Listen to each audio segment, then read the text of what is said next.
the top 10 highest grossing rap tours of all time.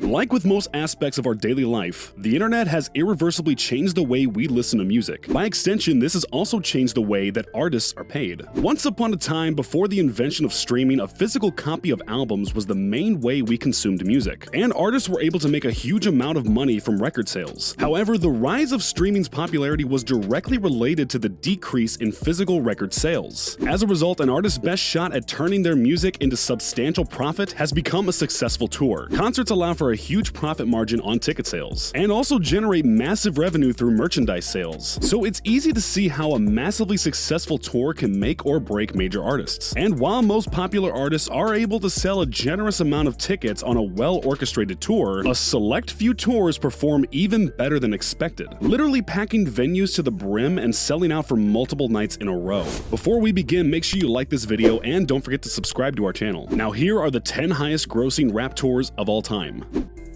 Number 10. Eminem's Rapture Tour. Eminem is one of America's best-known rappers, and has been in the center of attention and controversy nearly constantly since his initial breakthrough with his album, The Slim Shady LP, way back in 1997. But Eminem's Rapture Tour, which spanned from February to July of 2014, proved that he is as beloved in other parts of the world too. The tour, which was coordinated by promoter group TEG Daily, originally only made stops in Australia and New Zealand, but was later extended to South Africa as well. Orchestrated in promotion with his 2013 album, The Marshall Mathers LP2, the tour ultimately hit a total of 6 stadiums. The tour featured impressive opening act support from rap stars Kendrick Lamar, J. Cole, and Action Bronson. Each show boasted 35,000 and 57,000 attendees, grossing an average of $5.2 million per show. In total, the tour grossed $31.7 million and sold more than 315,000 tickets, landing it on our number 10 spot.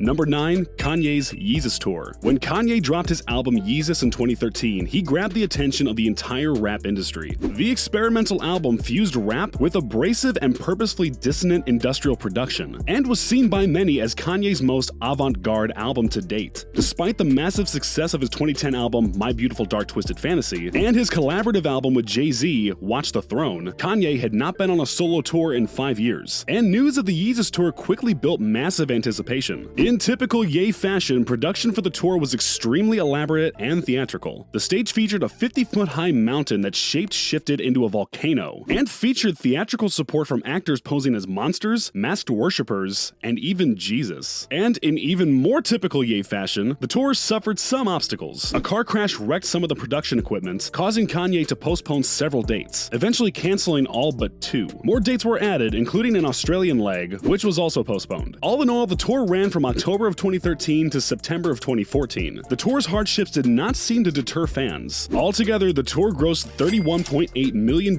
over the course of its run.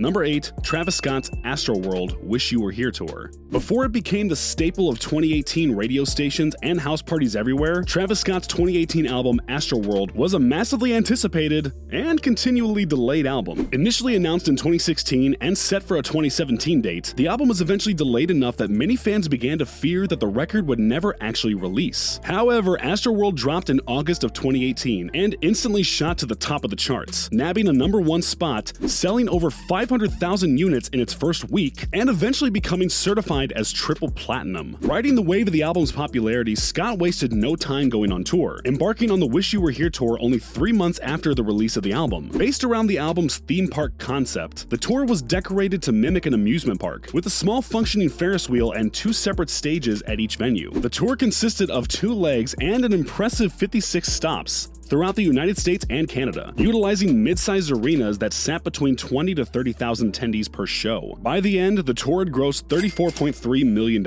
making its performance as impressive as the album's. Not surprising considering how high-energy Scott's performances are known to be.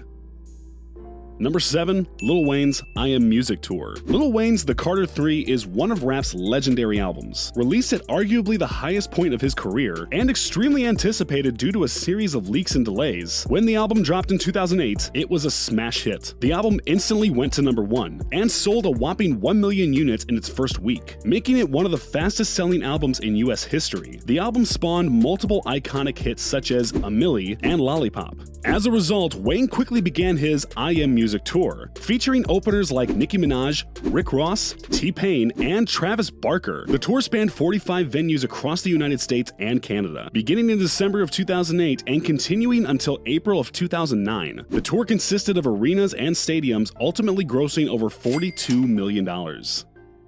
Number 6. Drake's Club Paradise Tour. Though Drake was quickly establishing himself as an upcoming force in hip-hop in 2010, it wasn't until the release of his 2011 album Take Care that he was able to fully cement himself as a superstar and household name. The album was massively successful, debuting at number 1, selling over 630,000 units in its first week, and eventually going on to be certified 6 times platinum. Additionally, the album saw 4 singles go on to break into the top 20 of the Billboard Hot 100 charts. As a result, Drake departed on his Club Paradise Tour, named after a promotional single off the album, which was itself named after a well-known Toronto strip club. By this point in his career, Drake was signed to Young Money Cash Money, which itself was an imprint of Republic, and he was facing pressure from label executives to turn the tour into an arena and stadium tour. Drake fought back, opting for smaller revenues and opening acts that he hand-selected, including Kendrick Lamar, A$AP Rocky, and J. Cole. From February of 2012 until June of 2012, Drake managed to cram in 63 shows throughout North America and Europe. The tour was massively successful, with most venues selling out above 95% capacity. In total, the tour grossed $42.6 million.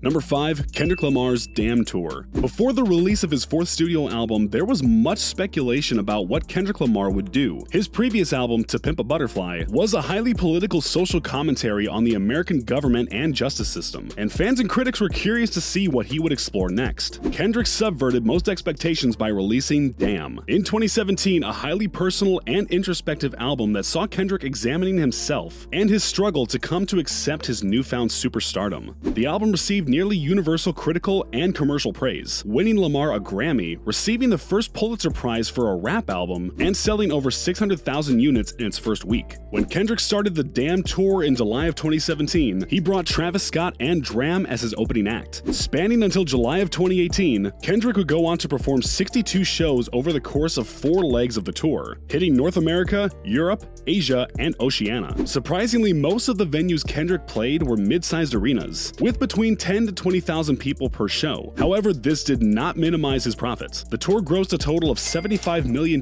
by the time it was done. Number 4. Kanye and Jay-Z's Watch the Throne Tour. As we mentioned before, there was massive hype for Kanye's Yeezus Tour, in his first solo concert in 5 years. However, there was another reason that the Yeezus Tour was so heavily anticipated, because of the massive success and energy of the Watch the Throne Tour before it. After dropping their collective album, Watch the Throne, in 2011, Kanye and Jay-Z decided they needed to celebrate their #1 debut that spawned hits like Otis Redding and Blank in Paris. The latter song became iconic during this tour. The duo performed the song upwards of 10 times in a row at certain venues. As a result, the two embarked on a co-headline tour starting in October of 2011 and stayed on the road until June of 2012. During this time, the two performed 57 shows throughout North America and Europe. During their run, they visited high-volume arenas, with show attendances ranging from 10,000 to 77,000. The rappers filled over a dozen venues to complete capacity. When the tour initially concluded in 2012, it held the record for the highest-grossing hip-hop tour in history, raking in a whopping $75.4 million.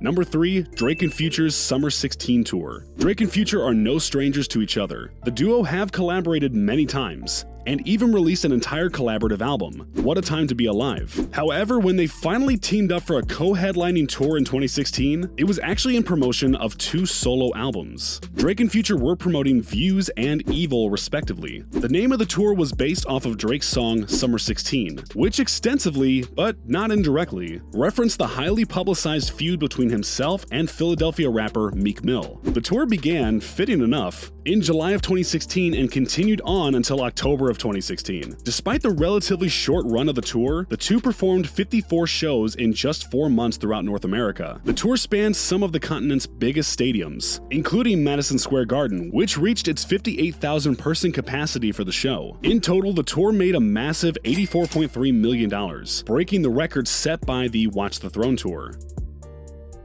Number 2, Drake and Migos' Aubrey and Migos tour. If there's one thing that Drake loves more than breaking records, it's breaking his own records. And that's exactly what he did in 2018 when he embarked with Migos on the Aubrey and the Three Migos tour. Though Drake and Migos do not have a long list of collaborations together, Drake has been pivotal in the group's success, initially gaining them mainstream exposure after his remix of their song Versace in 2013. They did not reunite for another collaboration until Walk It Like I Talk It in 2018.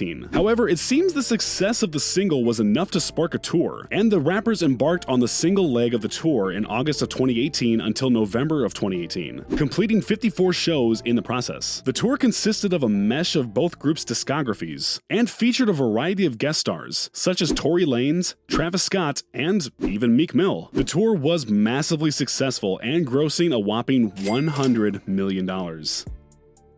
Number 1, JayZ and Beyonce's On the Run tour. If this list has taught us anything, it's that JayZ loves co-headlining tours. And it seems to be with good reason, as he seems to break some sort of record every time he does. His On the Run tour with Beyonce is no exception. In 2013, the couple had each released solo projects, JayZ's Magna Carta Holy Grail, and Beyonce's surprise drop self-titled Beyonce album. While on their own solo tours, they began to frequently make guest appearances at other shows. Seeing the massive reaction from the crowd, JayZ commented that a co-headline tour was starting to make more and more sense every day. This finally came to fruition in 2014, when the duo embarked on the On the Run tour, where they combined forces to play some of their most famous collaborative hits, as well as hits from their solo discographies. Spanning from June of 2014 to September of 2014, the two played a mere 21 shows, but managed to gross an incredible $109 million.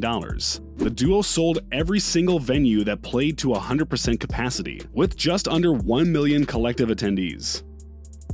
Did any of these entries on this list surprise you? Did you have the chance to make it to any of these legendary shows? Let me know in the comments section, and before you leave, don't forget to click the like button and subscribe to our channel.